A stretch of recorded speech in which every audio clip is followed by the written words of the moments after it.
Welcome to the EQ Fit podcast. Our mission is to equip people to prosper in every aspect of their life. Whether you're at home or in the workplace, we explore practical ways of improving success, satisfaction, finding balance, and building enjoyable and beneficial relationships. Thank you for joining us. Do you know what it's like when you feel like you're stuck? I think we all do, don't we? The work just keeps coming and you keep doing, but it seems like your forward movement is minimal, if anything. This is actually the reality for the majority of people today. You know that getting stuck has many different names, being stuck being one of them. There's burnout, inertia, too busy, overwhelmed, and the list keeps going. The outcome is the same, an ever-increasing workload with no sense of significant accomplishment. So how do we change that? I want to take a minute and focus on the internal resources that you have available to you. If I ask you to name your internal resources, what would you answer? Most people would think of things like my experience, training that I've had, maybe the knowledge that I picked up somewhere as my internal resources. But there's a lot more to our internal resources than the things that just immediately come to mind. Here's a list. Now, when I read this list, think about each of these as an internal resource that you control, that you can apply. Time, energy, focus, effort, emotional intelligence skills, rational intelligence or logical intelligence, which is IQ, conversational intelligence, acquired intelligence, motivation, intrinsic motivation, optimism, agility, change readiness, and resilience. Now, I could go on, but you see where this is going, right? What surprised you about this list? Were there any on there that surprised you as an internal resource? I think most people would say, yeah, there's a couple of things I didn't think about. They are resources that I have available to me that I can apply or deploy, but I really hadn't thought about intentionally seeing those as a resource. Which of these internal resources would you like to enhance for yourself? And why are internal resources so important? I'm looking at a picture that we created a while back that has one statement on it. The internal resources that you have built are what will be available to you to face the next challenge or take advantage of the next opportunity. I'll read that again. The internal resources that you have built are what will be available to you to face the next challenge or take advantage of the next opportunity. I have seen this play out over and over in people's lives and in their work. The greater their internal resources, the more prepared they are to overcome challenges and take advantage of opportunities. It kind of makes sense, right? Well, we're nearing the end of a year, getting ready to start a new year. Does the new year have a new you? January 1 brings that special time of the year when we make New Year's resolutions. How many of those really have worked for you in the past? Frankly, I've struggled to keep the New Year resolutions I've made. Some don't last past the first week or two. And now I know why. I'm asking myself to change a habit without understanding the drivers behind those habits. Habits are neural pathways we've created at some time in the past that have rewarded us in some ways. It doesn't mean that the habit is good or even that it's healthy. It just made us feel good at the time. It gave us some kind of a reward. There are a few people who have the willpower to simply change habits whenever they want. But those people are rare. And honestly, I don't know any of those people. I've heard about them, but I wonder if that's really true. For most of us, we need a better pathway to change. That pathway starts with getting to the root causes of our habits. In a previous article titled, "What is Your Habit Story?" I shared my excitement about a new assessment that does just that, gets at the drivers and root causes of habits. This is going to move my coaching and consulting to entirely new levels of positive impact for the people that I work with. It is truly transformative. For now, though, I want us to take a little bit of a different journey. The title of this article is This My Forever Self? This article is a blog article that I'm writing right now and that I'm looking at as I talk to you. Is this my forever self? I think we all ask that question of ourselves at some point in our lives. The answer is obviously no. The current me is not my forever self. Things are going to happen that are going to change me. I think the real question should be, who do I want to become? Notice changing the question moves from a passive and reactive place to a more intentional and proactive place. Do you want to shape your own future, or do you want to let others do that for you? If you go to our website, we actually have an ebook called Shape Your Future. It's free. It's a free resource. I want to talk about how we make those changes. It really starts with a concept that I've created called the growth spiral. And there may be other people that have similar ideas. I would imagine that they do. But the way that I have discovered this and actually applied it that has been very effective, I think is unique. So let's talk about that. Why is it so difficult to grow your internal resources? Well, because most people don't know where to start. We have good data about so many things in our lives and at work, but that usually does not apply to people, ourselves or other people. But it could.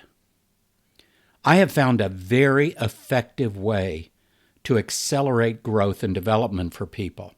And this doesn't matter whether it's your personal life, you're a stay-at-home parent, you're a teacher, you own a business, a profession. It doesn't matter where you are in life.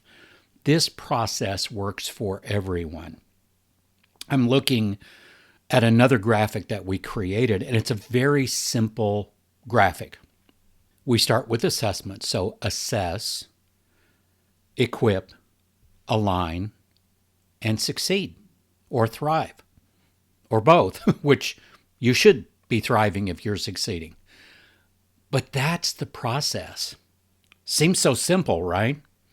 The key is in how you do it. The assessments have to be validated for predictability and for diagnostic insight. The equipping must be designed to fit into busy schedules and use cutting-edge learning techniques based in neuroscience. The alignment must be focused on specific goals and objectives that are relevant to the unique needs of the individual. Then people can succeed and thrive, whatever their situation and circumstances are. The secret is in the details. It's not the process itself, it's what goes into this process that is so important. I want to talk a minute, and you have probably heard this yourself, about being a lifelong learner. I mean, I think that's a phrase that's pretty common out there today. What does it mean to be a lifelong learning? Learners tend to be leaders. And learning is fun, right? Well, not everybody will agree that learning is fun. And honestly, for me, when I think of learning, the first thing that comes to my mind is my school days. Now, granted, that was a long time ago, but I do still remember a lot of those days. And that kind of structured, what I call plotting learning, where and there's nothing wrong with academia as far as it goes. It's good information, it's important information, but a lot of times the way it's presented doesn't meet every learner's needs. We all learn differently. We have different ways that we learn. I tend to be a kinesthetic learner. I like to have something in my hands while I'm learning so that I can have that touch thing going on, and it helps me to focus. I have no idea why I'm that way versus somebody who can just read something and pick it up quickly or whatever. But over time, over the decades, I've learned to learn in different ways. But again, learning isn't necessarily the first thing people jump to when they think of something enjoyable to do. But it can be when the learning is designed correctly. The best way I can describe this is to show you something that has come out of my decades of experience and a very, very rigorous advanced trainer certification that I went through a few years ago. The approach that I want to tell you about, it works for personal or professional growth and development, either one, life or work, or both. I want to focus on leadership development as one part. So think of three different parts: personal or life development, professional development, which includes leadership development, and organizational development, which, as it says, is for teams and organizations. But I want to focus on leadership development as an example of the three, because I think that is where a lot of people are really interested. They're trying to figure out, where do I invest in myself, in other people? How do I grow myself? How do I help grow other leaders? And so the process I'm talking about will focus on the leadership aspect. And frankly, at some point in our lives, we're all leaders. Leadership is not so much about a position as it is about influence. In today's busy workplace, leaders are struggling to keep up. Recent research points to 53% of managers and leaders are currently in burnout. That is a very scary number. Burnout is that place, it's beyond being stuck. It's being stuck without hope. That's what burnout is. It, in a very simple way. There are other definitions, but I won't go that deep. The challenges, the uncertainty, the pace of change are making life for leaders more difficult.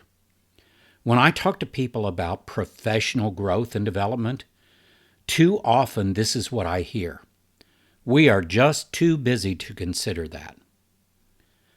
That too busy statement is a huge red flag. But I understand how people are feeling. That is why this new approach is so effective. It fits into busy schedules while building internal resources and much needed leadership skills. So here's the roadmap. And I'm looking at basically a PowerPoint slide that I've created to describe what this looks like. And I'm going to try and walk you through that in a audible fashion to help you understand this process and why it's so effective. This is what I call the growth spiral. Now, we're focused on leadership growth right now, but it could be for personal growth or it could be for organizational growth. And by the way, when I say growth, I also mean healthy and vital. Because we don't really want negative growth. We don't want growth that is unhealthy. We want growth that is healthy and vital. So I just assume that that is a part of growth. But I want to talk to you about this growth spiral. Leadership growth and development is an intentional effort that happens over time. The growth spiral demonstrates the ever-increasing leadership impact when the leader is a learner. Now, there's a term that I used called FIT, F-I-T. It stands for Focused Intentional Transformation.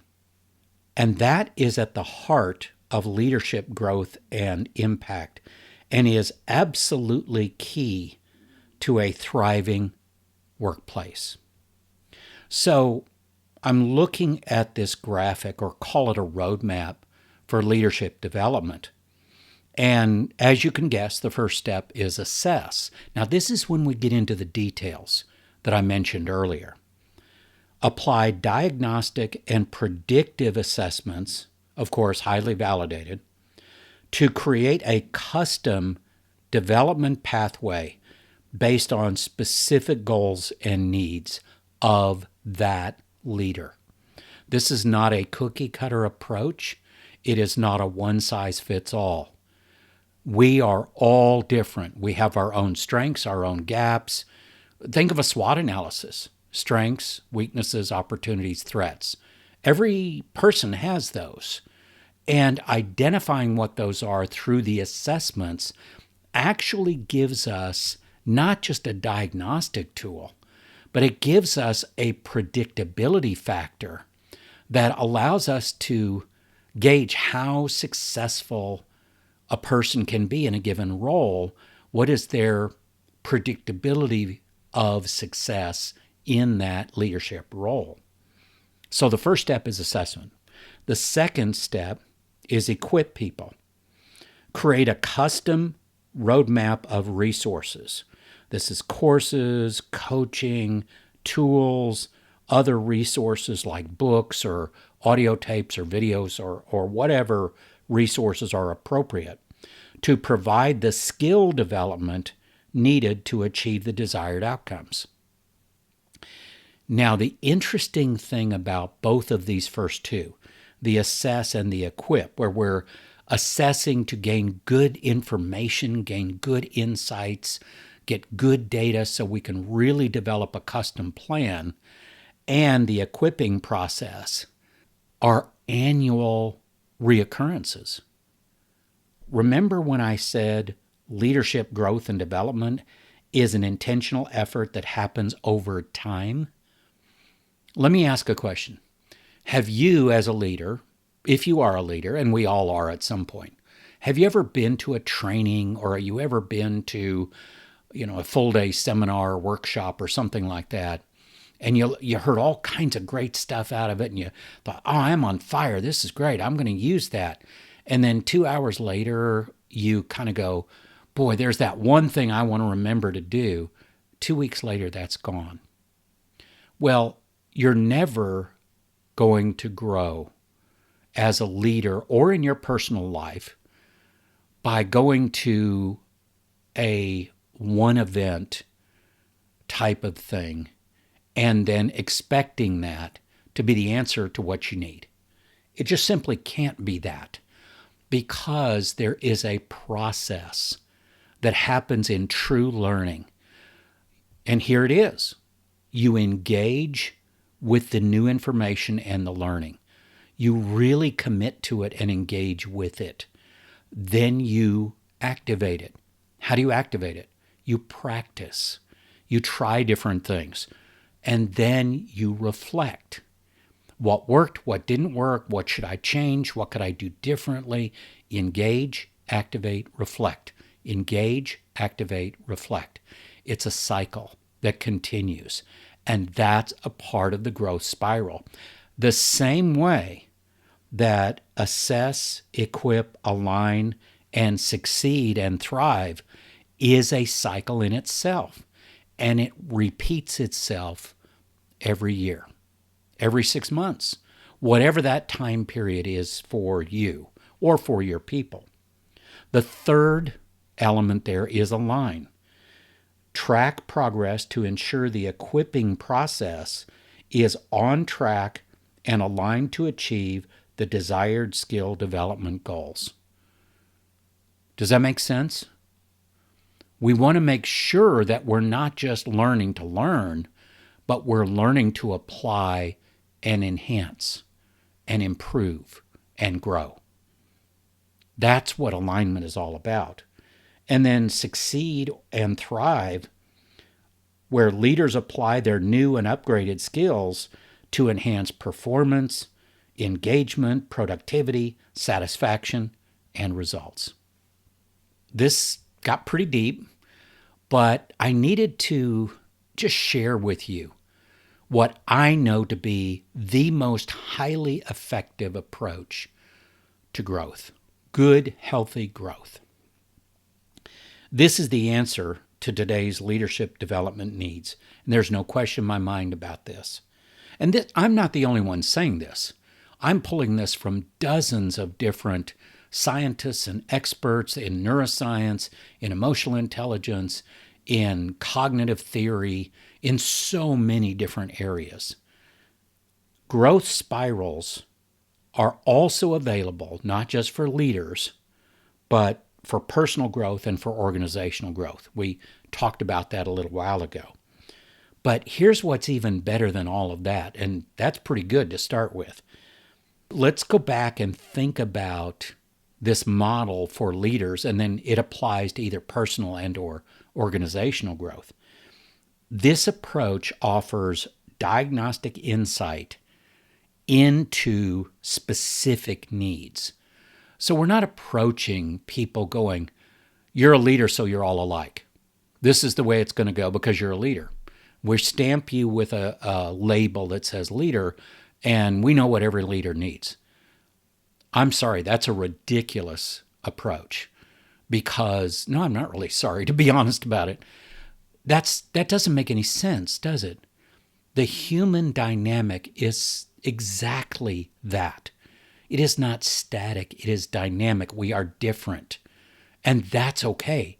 That's where diversity comes from. True diversity comes from our differences and how we can bring our specific and unique strengths to other people so that we create this thing that is bigger than 1 + 1, what we used to call synergy, right? So diagnostic insight into specific needs. And then this approach creates a customized plan aligned with the goals of that individual or that leader. It fits into busy schedules. It has very high return on investment. It's very budget friendly. The approach that I've created here is very budget friendly. And I stress that from two elements. It's budget friendly, but it's high value. I wish I had the money that organizations have wasted on training and workshops and all of that over the years that their people never saw real value or advancement in, that they never really got new skills and enhanced and upgraded their capacity and their capabilities. High value, high return on investment, very budget friendly, several levels of support that goes along with this process, from a do-it-yourself approach all the way up to full-blown one-on-one coaching. There are accountability measures built in. We all need to hold ourselves accountable. This process has embedded in it accountability measures that help us to achieve things and feel that accomplishment that comes out of it. But for people that are paying for these services, there is accountability into the growth and development that actually does happen. It's easy to implement. This is literally a plug-and-play approach. One of the exciting things to me, the way this is designed, it's a multi-year program if you choose it to be. What does that mean? Well, if you try to shove all of this learning into one leader in 1 year and take up 10, 12 hours a week with all of this that they need, number one, it's never going to stick that way. We know that. From all the science and the research and everything we've seen, it's bite-sized chunks, time to digest and practice those, and reflect on, engage, activate, reflect. Reflect on those. What worked, what didn't work. This process is designed in a way that it brings the right amount of focus, training, learning, growth at the right time frame. So we don't overload people. And that's the beauty of this approach. Now, where did this all come from? Well, for me, years of listening to business owners and organizational leaders asking for an easy-to-implement leadership development program that fits into the high demand on leaders' time and focus. So let's take just a second and make this really personal. Your future self. We all make choices every day that impact our future. The question is this my forever self? No, that question only has one answer, and the answer is no. The real question is, who do you want to become? There is a specific pathway waiting for you if you choose the proactive approach. Whether it's for your personal or your professional life, the same approach works. It's based in neuroscience. It's based in cutting-edge science of learning and how people learn. Don't make New Year's resolutions that will most likely fail. Invest in a different approach to become who you want to be. Assess, equip, align, and then succeed and thrive. Your future self is cheering you on. Thank you for joining us for this episode. If you have any questions about this week's episode, or maybe a suggestion for future episodes you'd like us to explore, please contact us through our website at eqfit.org. For more information and inspiration, connect with us on LinkedIn, Facebook, and YouTube at EQFit.